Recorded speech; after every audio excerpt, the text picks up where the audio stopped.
તો જોઈ લો મારા ભાઈઓ, સુરતમાં ધોળા દિવસે સાહેબ ભૂત જોવા મળ્યો. તમે જોઈ લો, ઘણા બધા લોકો ગભરાઈ ગયા કે ભાઈ આ ભૂત છે કે શું. તમે જુઓ મિત્રો કે આને જોવા માટે લોકોએ લાંબી લાંબી લાઈનો લગાવી નાખી. તો આ છે શું મારા ભાઈ? ઘણા બધા લોકો વિચારતા હશે કે ભાઈ ભૂત હશે કે કોઈ બીજું કોઈ હશે, તાંત્રિક વિધિ કરી છે કે શું. ચાલો મિત્રો, આજના વિડીયોની અંદર તમને તમામ માહિતી આપું, તમને આગળ વિડીયો પણ બતાવું સાહેબ, એટલે ખાસ કરી અને વિડીયો તમે અંત સુધી જોતા રહેજો. આપણે વિડીયોની શરૂઆત કરીએ એની પહેલા વિડીયોને એક લાઈક કરજો.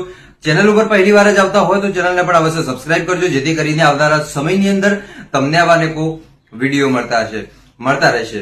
મિત્રો, હાલ સોશિયલ મીડિયાની અંદર એક આ વિડીયો વાયરલ થયો, જેમાં સુરતના રોડ ઉપર ક્યાંક ને ક્યાંક એક આ કંકાલ જોવા મળ્યું, જેના ઉપરના ભાગમાં તમે જોવા જશો તો તમને માથું ન દેખાય, પરંતુ આ જે તમે જુઓ કઈક એવું આ મશીન બનાવ્યું કે જે પેન્ડલ મારી મારીને સાયકલની જેમ ચલાવે.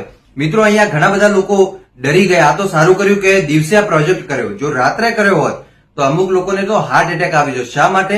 કેમ કે તમને ખબર છે કે આપણા દેશની અંદર લોકો તાંત્રિક માંત્રિક ને બધામાં બહુ વધારે માને ભાઈ, અને એટલા જ માટે સાહેબ ક્યાંક ને ક્યાંક આ તમે જુઓ, આને જોઈને ઘણા બધા લોકો ગભરાઈ ગયા હતા કે ભાઈ એ છે શું. તો હવે હું તમને કહી દઉં કે મિત્રો છે શું. જો સૌથી પહેલા કે કોઈ આ ભૂત નથી ભાઈ, બરોબર. હવે તમે લોકો કહેતા છો કે ભાઈ ભૂત નથી, તો હવે છે શું? હવે તમને કહી દઉં આ ભૂત નથી. મિત્રો, આ એક ભાઈએ એક એવો પ્રોજેક્ટ બનાવ્યો કે જેની અંદર એ ભાઈએ સાબિત કરીને બતાવી દીધો ભાઈ કે માણસ વગર કઈ રીતે સાયકલ ચાલી શકે ભાઈ. એને પ્રોજેક્ટ બનાવ્યો. જો કે આજે તમે સીટ જોઈ રહ્યા છો, સીટની નીચે ભાઈ એ મોટરો નાખવામાં આવી, એવા અલગ અલગ મશીનો નાખવામાં આવે ને જેની મદદથી આ સાયકલ ચાલે છે ભાઈ, બરોબર.